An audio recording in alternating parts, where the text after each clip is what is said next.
സതീശൻ സർക്കാരിൻ്റെ ആദ്യ ബജറ്റ് നാളെ മുഖ്യമന്ത്രി നിയമസഭയിൽ അവതരിപ്പിക്കുമ്പോൾ പിണറായി സർക്കാരിൻ്റെ ചെയ്തികളെ നഖശിഖാന്തം വിമർശിച്ച ധവളപത്രത്തെ കൂട്ടുപിടിച്ചുകൊണ്ടായിരിക്കും അതിൻ്റെ ഉള്ളടക്കം നമ്മുടെ മുന്നിലെത്തുന്നത്.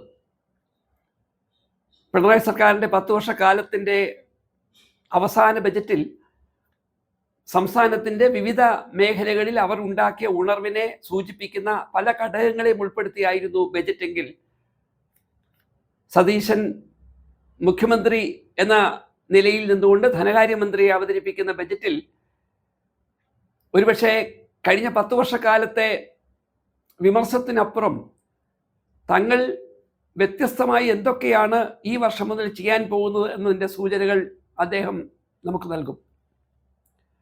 ഏറ്റവും ഗൗരവതരമായ പ്രശ്നം ധവളപത്രം പറയുന്നത് പോലെ കേരളം അഭിമുഖീകരിക്കുന്ന വലിയ സാമ്പത്തിക പിരിമുറുക്കമാണ്.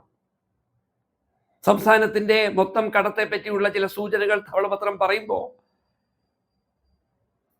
സതീശൻ സർക്കാർ കൂടുതൽ ക്ഷേമ പദ്ധതികളുമായി മുന്നോട്ട് പോകും എന്ന അവരുടെ വാക്ക് പാലിക്കാനുള്ള ശ്രമവും ഈ ബജറ്റിലൂടെ നമ്മളെ ബോധ്യപ്പെടുത്തും. ഇവിടെയാണ് സതീശൻ നിയമസഭയിൽ നടത്തിയ പ്രസംഗങ്ങളിൽ 20,500 കോടിയോളം രൂപയുടെ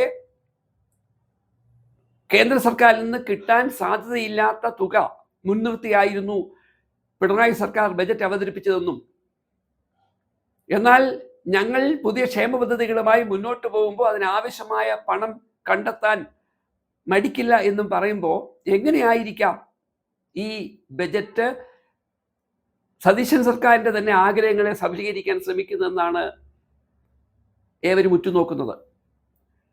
കഴിഞ്ഞ സംസ്ഥാന ബജറ്റിൻ്റെ അടങ്കൽ തുക എന്ന് പറയുന്നത് 2.4 ലക്ഷം കോടി രൂപയാണ്. അതിലേറ്റവും പ്രധാനപ്പെട്ട റവന്യൂ വരുമാനം റവന്യൂ ചെലവിനോളം വരാതെ ഏതാണ്ട് 34,500 കോടി രൂപയുടെ കുറവ് കാണിച്ചിരുന്നു. അപ്പോൾ റവന്യൂ വരുമാനത്തേക്ക് കൂടുതലാണ് ചെലവ്.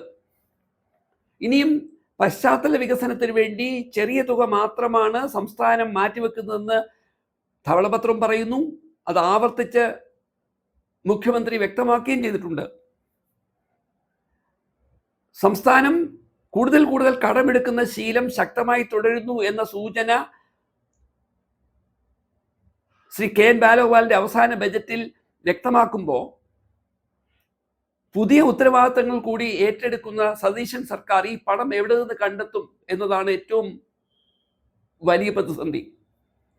എന്നാൽ ജനകീയമായ ഉത്തരവാദിത്തങ്ങൾ ഏറ്റെടുക്കാൻ സതീശൻ സർക്കാർ തയ്യാറാണ് എങ്കിൽ ഈ സൗജന്യ KSRTCയുടെ യാത്ര ഉൾപ്പെടെയുള്ള പുതിയ ഉത്തരവാദിത്തങ്ങൾ ഏറ്റെടുക്കാൻ ആവശ്യമായിരുന്ന തുക സംസ്ഥാനത്തെ സാധാരണ ജനങ്ങളെ ബാധിക്കാതെ പ്രയോജനപ്പെടുത്താൻ കഴിയും എന്ന് സാമ്പത്തിക വിദഗ്ധർ പലകുറി സൂചിപ്പിച്ചിട്ടുള്ളതാണ്. സതീശൻ ഉൾപ്പെടുന്ന കോൺഗ്രസിന്റെ നേതാക്കന്മാർ പറയുന്ന റവന്യൂ വരുമാനത്തിൽ സംഭവിച്ച വേണ്ട വിധത്തിൽ ഉണ്ടാകാത്ത വർധനവ് എന്ന് പറഞ്ഞാൽ നമ്മുടെ റവന്യൂ നികുതി പിരിവ് ഉണ്ടാകുന്നതിൽ സംഭവിച്ചുകൊണ്ടിരിക്കുന്ന പാളിച്ച, റവന്യൂ ഇതര വരുമാനം വർദ്ധിപ്പിക്കാൻ വലിയ താല്പര്യം കാണിക്കാത്ത ഇടതുപക്ഷ സർക്കാർ തുടങ്ങിയ വിഷയങ്ങളിൽ വലിയ ഒരു മാറ്റം സതീശൻ സർക്കാരിന് ചെയ്യാൻ കഴിഞ്ഞില്ല എങ്കിൽ ഒരുപക്ഷെ ബാലഗോപാൽ അവതരിപ്പിച്ച ബജറ്റിനേക്കാൾ മോശപ്പെട്ട ചില സാഹചര്യത്തിലേക്ക് കേരളം അടുത്ത ദിവസങ്ങളിൽ കടന്നു പോകും.